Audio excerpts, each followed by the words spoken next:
6 महीने तक सिर्फ फॉरवर्ड होती रही शिकायत, लेकिन कार्रवाई आज तक नहीं। दस्तावेजों के साथ पूरी सच्चाई। नमस्कार दोस्तों, मैं नरेश मित्तल, जनसेवा बदरपुर से। और आज मैं आपके सामने कोई आरोप नहीं बल्कि आधिकारिक दस्तावेज और ईमेल के आधार पर अपनी शिकायत की पूरी यात्रा रखने आया हूं। मेरा उद्देश्य किसी व्यक्ति विशेष को बदनाम करना नहीं है, बल्कि यह बताना है कि एक आम नागरिक न्याय पाने के लिए किन किन दरवाजों पर दस्तक देता है। साथियों, मैंने 2 जनवरी 2026 को अपनी शिकायत माननीय पुलिस आयुक्त दिल्ली को भेजी। मुझे विश्वास था कि मेरी शिकायत पर निष्पक्ष कार्रवाई होगी। उसके बाद 6 जनवरी 2026 को कमिश्नर ऑफ दिल्ली पुलिस कार्यालय से ईमेल प्राप्त हुआ। उसमें लिखा था कि मेरी शिकायत special commissioner of police law and order zone 2 को आवश्यक कार्रवाई हेतु भेज दी गई है। उसके बाद 7 जनवरी को स्पेशल कमिश्नर ऑफ पुलिस कार्यालय से ईमेल आया। उसमें बताया गया कि मेरी शिकायत joint commissioner of police southern range को भेज दी गई है। फिर साथियों, 8 जनवरी 2026 को joint commissioner of police southern range कार्यालय से ईमेल आया। उसमें लिखा गया कि मेरी शिकायत डीसीपी साउथ ईस्ट को आवश्यक कार्रवाई हेतु भेज दी गई है। उसके बाद 12 जनवरी 2026 को एक और ईमेल प्राप्त हुआ। इस बार मेरी शिकायत special commissioner of police law and order first को भेज दी गई। अब मुझे लगा कि जांच शुरू होगी, लेकिन कई महीने बीत गए। ना कोई फ़ोन, ना कोई बयान, ना कोई जांच, ना कोई एक्शन टेकन रिपोर्ट, ना कोई स्पीकिंग ऑर्डर। 28 अप्रैल 2026 मैं स्वयं डीसीपी साउथ ईस्ट कार्यालय पहुंचा। मैंने केवल इतना पूछा, मेरी शिकायत पर क्या कार्रवाई हुई। मुझे बताया गया, हर किसी को जवाब नहीं दिया जा सकता। यह सरकारी कागज हैं। मुझे कुछ कागज दूर से दिखाए गए और कहा गया, तुम्हारे कागज तैयार हैं, लेकिन तुम्हें नहीं दिए जा सकते।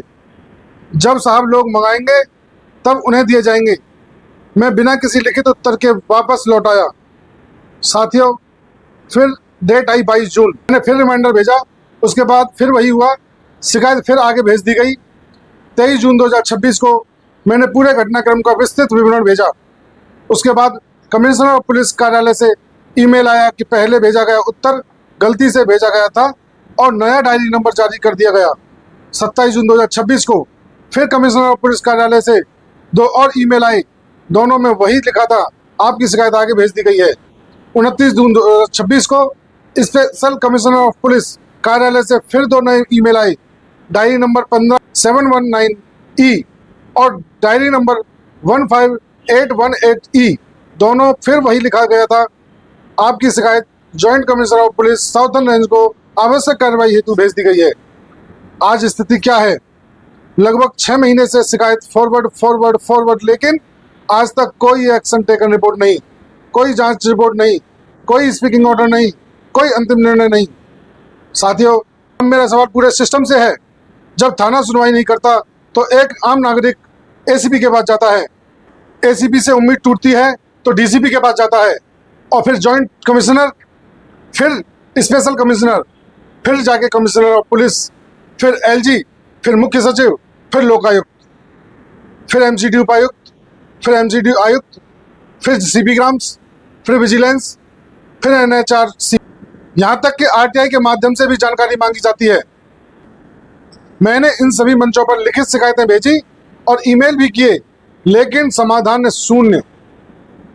तब एक आम नागरिक आखिर किससे उम्मीद करे, जब नीचे के अधिकारी कार्रवाई नहीं करते और ऊपर के अधिकारी केवल शिकायत को आगे बढ़ा देते हैं। तो एक आम नागरिक के मन में यह प्रश्न उठना स्वाभाविक है, क्या न्याय केवल डायरी नंबर तक सीमित रह गया है? क्या शिकायत का उद्देश्य केवल उसे एक कार्यालय से दूसरे कार्यालय तक भेज देना है? क्या एक नागरिक को वर्षों तक केवल कार्यालयों के चक्कर लगाने चाहिए? क्या उसे अपने सम्मान, अपने अधिकार, अपने न्याय के लिए लगातार संघर्ष करते रहना चाहिए, जबकि उसकी शिकायत पर कोई स्पष्ट निर्णय ही नहीं आए? मैं किसी अधिकारी के विरुद्ध व्यक्तिगत अभियान नहीं चला रहा। मैं केवल यह जानना चाहता हूं कि मेरी शिकायत पर वास्तविक कार्रवाई क्या हुई। यदि जांच हुई तो उसकी एक्शन टेकन रिपोर्ट मुझे दी जाए। यदि जांच नहीं हुई तो यह बताया जाए कि आखिर क्यों नहीं हुई, और यदि किसी स्तर पर लापरवाही हुई है तो उसकी जवाबदेही तय की जाए। 3 मांगे हैं शासन प्रशासन से। पहली, मेरी शिकायत पर हुई वास्तविक कार्रवाई की एक्शन टेकन रिपोर्ट उपलब्ध कराई जाए। दूसरी, यदि कोई कार्रवाई नहीं हुई है तो उसके लिए उत्तरदायी अधिकारी की जिम्मेदारी निर्धारित की जाए। तीसरी, मेरी शिकायत की निष्पक्ष एवं समयबद्ध जांच कर मुझे न्याय प्रदान किया जाए। मैं आज भी कानून और संविधान पर विश्वास रखता हूं। मुझे विश्वास है कि लोकतंत्र में एक आम नागरिक की आवाज़ सुनी जानी चाहिए। मैं केवल अपने लिए नहीं बल्कि उन लाखों नागरिकों के लिए यह प्रश्न उठा रहा हूं जो वर्षों तक न्याय की प्रतीक्षा करते रहते हैं। यह वीडियो किसी व्यक्ति विशेष के विरुद्ध नहीं है।